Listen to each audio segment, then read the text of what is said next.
विद्यार्थियों, मैं राकेश सिंह आज आप लोगों के लिए बहुत ही महत्वपूर्ण और बहुत ही उपयोगी पाठ को लेकर आया हूं, जिसका नाम है निंदा रस।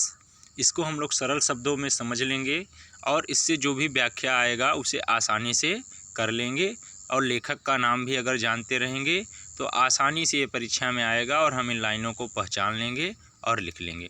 तो वीडियो शुरू करने से पहले मैं आप लोगों से फिर से अनुरोध करूंगा कि मेरे चैनल को सब्सक्राइब ज़रूर करिए और चैनल को शेयर करते रहिए। अगर आप लोग अपना महत्वपूर्ण समय देंगे तो मुझे भी वीडियो बनाने में आसानी होगी और मैं भी आप लोगों को ज़रूर परीक्षा के लिए उपयोगी मैटर उपस्थित करता रहूँगा, प्रस्तुत करता रहूँगा। तो चलिए शुरू करते हैं, क्योंकि पाठ बहुत बड़ा है इसलिए इसको समझकर पढ़ना है। देखिए, निंदा रस, पाठ का नाम है निंदा रस, जिसको लिखा है हरिशंकर परसाई जी, जो बहुत ही बड़े व्यंग्यकार और हास्य व्यंग दोनों के ही बड़े अच्छे लेखक थे। उन्होंने इस पाठ को लिखा है और ये हमारे जीवन से भी जुड़ा है यह पाठ। तो देखते हैं कि निंदा रस नामक निबंध में हरिशंकर परसाई जी ने निंदा से प्राप्त होने वाले रस पर तीखा व्यंग किया है। अर्थात जो निंदा करने से मनुष्य को रस मिलता है, जो दूसरों की निंदा करने पर तुले रहते हैं, उनमें जो रस मिलता है उस मनुष्य को, उसके ऊपर इन्होंने व्यंग किया है। देखिए, लेखक कहते हैं कि जब एक दिन सुबह वे चाय पीकर अखबार पढ़ रहे थे, सुबह सुबह चाय पीकर अखबार पढ़ रहे थे, तो उनके मित्र क, वे नाम नहीं लेना चाहते इसलिए उन्होंने क नाम रखा है, कई महीने बाद तूफान की तरह कमरे में आए। बहुत दिनों बाद उनके पास आए, कमरे में घुस गए और चक्रवात की तरह, चक्रवात जो गोला गोला घूमता है उसे चक्रवात कहते हैं, और चक्रवात की तरह उनको अपनी बाहों में उसी प्रकार जकड़ लिया जिस प्रकार धृतराष्ट्र ने भीम से अपने पुत्रों की मृत्यु का बदला लेने के लिए भीम के पुतले को अपनी भुजाओं में जकड़कर चकनाचूर कर दिया था। देखिए कि इतने दिन बाद उनके मित्र का आए और इतना ज़्यादा प्रेम दिखाए कि उनको जकड़ लिया। किस प्रकार, जिस प्रकार धृतराष्ट्र ने भीम से अपने पुत्रों की मृत्यु का बदला लेने के लिए भीम के पुतले को अपनी भुजाओं में जकड़ कर चकनाचूर कर दिया था। लेखक कहते हैं कि अपने उस मित्र से मैं प्रेम से गले नहीं मिला। लेखक कह रहे हैं कि मैं अपने मित्र से गले नहीं मिला, प्रेम से। क्यों नहीं मिले? जब मित्र का उनसे गले मिला तो उन्होंने अपने शरीर से अपने मन को चुपचाप अलग कर दिया था। अर्थात कि वो गले तो मिल रहे थे क्योंकि ज़बरदस्ती आके गले लग गए, लेकिन लेखक ने क्या किया कि वे शरीर तो उनके पास छोड़ दिया लेकिन मन नहीं मिला। अर्थात जैसे हम लोग मुंह पर तो बोल देते हैं लेकिन मन से उस चीज़ को एक्सेप्ट नहीं करते, उसी प्रकार हरिशंकर जी ने भी गले तो मिल लिया अपने मित्र क से, लेकिन अपने मन को उनके पास नहीं छोड़ा, अर्थात दिल से गले नहीं मिले। और अचेतन शरीर, अचेतन मतलब जिसमें चेतना न हो, जो मृत प्राय की तरह हो, अचेतन शरीर को उसकी बाहों में सौंप दिया। लेखक के मन में उस मित्र के लिए सद्भाव न था। अर्थात लेखक कह रहा है कि मेरे मन में अपने मित्र के लिए कोई प्रेम न था, सद्भाव मतलब प्रेम नहीं था, वे जबरदस्ती आके मेरे गले मिल रहे थे।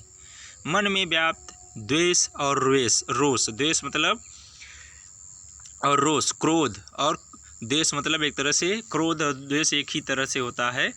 परंतु यदि कहीं भावनाओं की कांटे होते तो उस मित्र को पता चलता कि वह नागफनी को कलेजे से चिपकाए खड़ा है। नागफनी मतलब जिसमें कांटे होते हैं। तो लेखक कह रहा है कि परंतु यदि कहीं भावनाओं के कांटे होते, अगर कहीं भी भावनाएं होते उस मित्र के अंदर, तो उस मित्र को पता चल जाता कि वह नागफनी को, अर्थात वह किसी ऐसे व्यक्ति को अपने गले में लगाया है जो उससे बहुत दुखी है, जिसके अंदर कांटे ही कांटे हैं, जो उस मित्र से दुखी है। इसलिए लेखक नागफनी के पौधे का उदाहरण दे रहा है। यहाँ लेखक पाठकों को परामर्श भी देता है कि जब कोई छली व्यक्ति गले मिले तो उसके सामने अपना पुतला ही बढ़ाना चाहिए। अर्थात जब ऐसा कोई व्यक्ति आपसे मिले जिसको आप जानते हैं कि यह छल करने वाला है, यह ज़रूरत पे काम देने वाला नहीं, केवल अपनी ज़रूरत के लिए सामने आया है, तो उसके सामने अपने पुतले को मिला देना चाहिए, न कि स्वयं मिलना चाहिए। लेखक आगे कहता है कि उनका मित्र अभिनय करने में निपुण है। उनका जो मित्र है अभिनय अर्थात दिखावा करने में निपुण है। उनसे लेखक से मिलकर केवल उसकी आंखें ही सजल नहीं हुई, अपितु मिलन के कारण होने वाले हर्ष के सभी चिन्ह दिखाई देने लगे। और वह लेखक से बोला कि अभी सुबह की गाड़ी से ही वह आया है और तुरंत उनसे मिलने चला आया। इनके मित्र ने आते ही झूठ बोला। लेखक के दूसरे मित्र ने उन्हें पहले ही बता दिया था कि उनका मित्र कल से आया हुआ था। अब देखिए कितना झूठ है कि मित्र कह रहा है कि मैं आज ही आया और गाड़ी से उतरा और सीधा आपके पास चला आया, जबकि लेखक के मित्र ने ये बताया कि वे कल से ही आए हुए हैं। परंतु कुछ लोग आदतन प्रकृति के अनुरूप झूठ बोलते हैं। लेखक कहते हैं कि मेरे मित्र ने आते ही ग की निंदा आरंभ कर दी और मेरे मित्र ने आते ही ग अर्थात दूसरे व्यक्ति की निंदा आरंभ कर दी। उसने ग की निंदा में जो शब्द कहें उन्हें सुनकर लेखक यह सोचकर कांप गया कि न केवल ग के सामने लेखक भी इसी प्रकार निंदा की होगी। तो लेखक ये कह रहा है कि जब मेरे मित्र क ने मेरे मित्र ग की निंदा शुरू कर दी तो मुझे ऐसा लगा कि इसी प्रकार यह मेरा मित्र ग के सामने मेरी निंदा करता होगा। अर्थात कहने का मतलब ये है कि जिसके सामने जो व्यक्ति है वह दूसरे की निंदा करता है और उसका बखान करता है। लेखक परसाई जी कहते हैं कि उनका निंदक मित्र बहुत ही अद्भुत और विचित्र है, जिसके पास सभी के दोषों और बुराइयों का अच्छा खासा सूची पत्र है।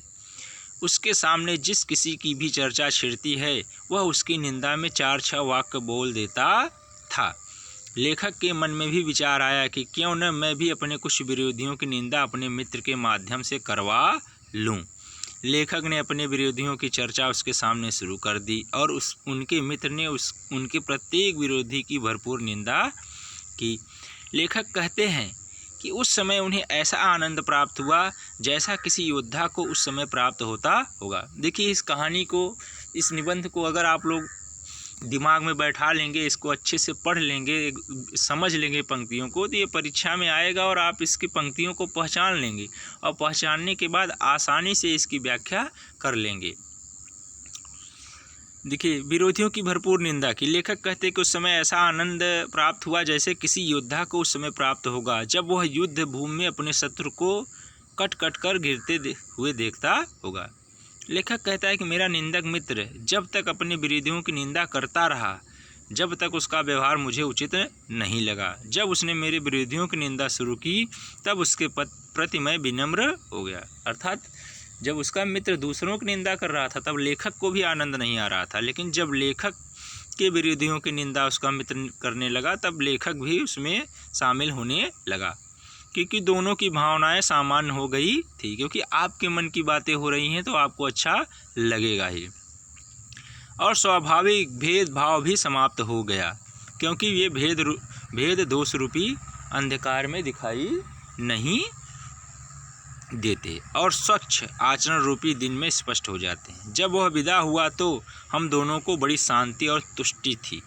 लेखक कहते हैं कि निंदा में एक ऐसा गुण है जो अद्भुत है। 2-4 लोग एक जगह बैठकर निंदा करने में इतने तल्लीन हो जाते हैं जैसे कुछ भक्तगण ईश्वर भक्ति में तल्लीन हो जाते हैं। निंदा करने में उन्हें वही आनंद प्राप्त होता है जो ईश्वर का भजन करने में भक्तों को मिलता है। निंदकों का मन निंदा करने में जितना अधिक एकाग्र होता है, आपस में उतना अधिक अपनापन, उतनी एकाग्रता और तन्मयता भक्तों में भी मिलनी कठिन होती है। इसलिए संतों ने भी निंदकों को अपने पास रखने की सलाह दी है। लेखक कहते हैं कि कुछ निंदक मिशनरी होते हैं जिनका मिशन ही निंदा करना होता है। उनका किसी से बैर नहीं होता, न वे किसी का बुरा सोचते हैं, परंतु निंदा करना उनका स्वभाव होता है और निंदा करने में उन्हें विशेष आनंद की प्राप्ति होती है, जिसे करने में वे कोई पक्षपात नहीं करते। निंदा ऐसे लोगों के लिए टॉनिक होती है जो उन्हें उल्लास और आनंद प्रदान करती है। परसाई जी कहते हैं कि आज ट्रेड यूनियनों का ज़माना है।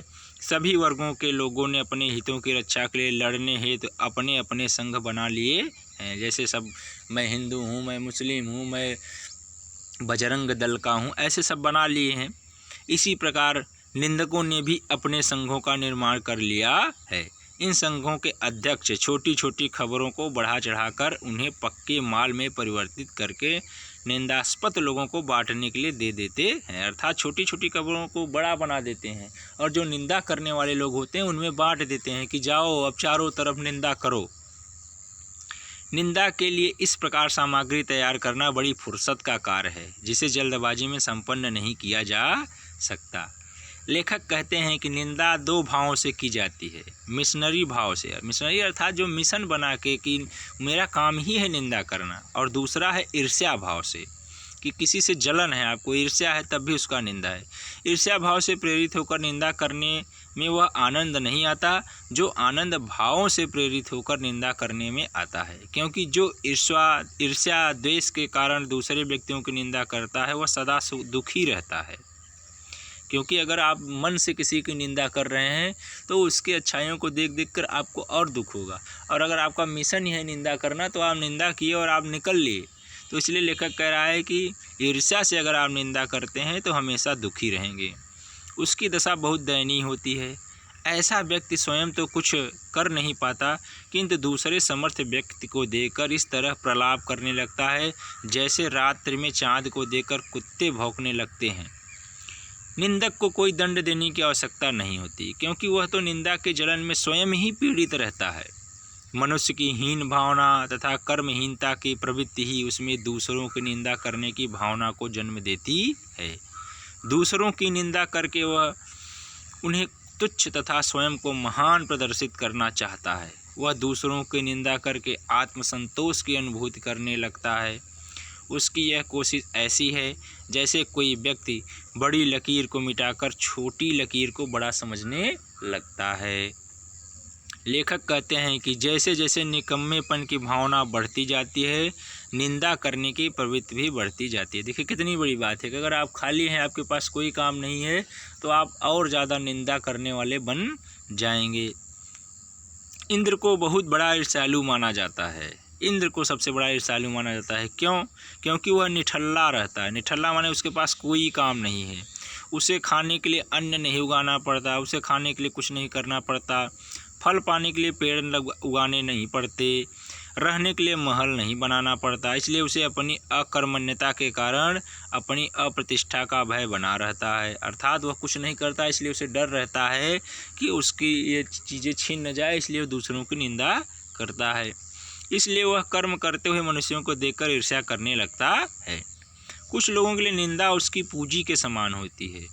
वे निंदा को पूंजी समझते हैं, वे भी अपना व्यापार बढ़ाने में लगे रहते हैं। ऐसे लोग दूसरों के जीवन से संबंधित कलंकपूर्ण घटनाओं को बढ़ा चढ़ाकर दूसरों को सुनाते हैं।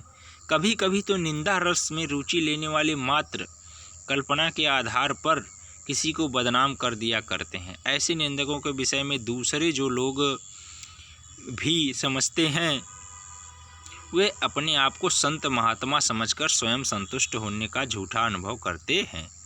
आप इन लोगों के पास बैठकर ऐसा अनुभव कर सकते हैं।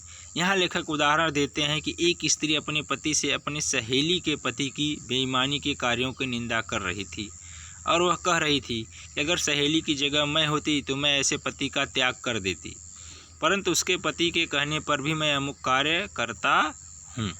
यह सुनकर वह स्तब्ध हो जाती है और वहाँ से चली जाती है, परंतु त्याग नहीं करती। लेखक कहते हैं कि मित्र के चले जाने के 10-12 घंटे बाद भी उसकी निंदा का प्रभाव मेरे मन पर था, परंतु अब मुझे उतना रस प्राप्त नहीं हो रहा था जितना उसके साथ बैठकर हुआ था।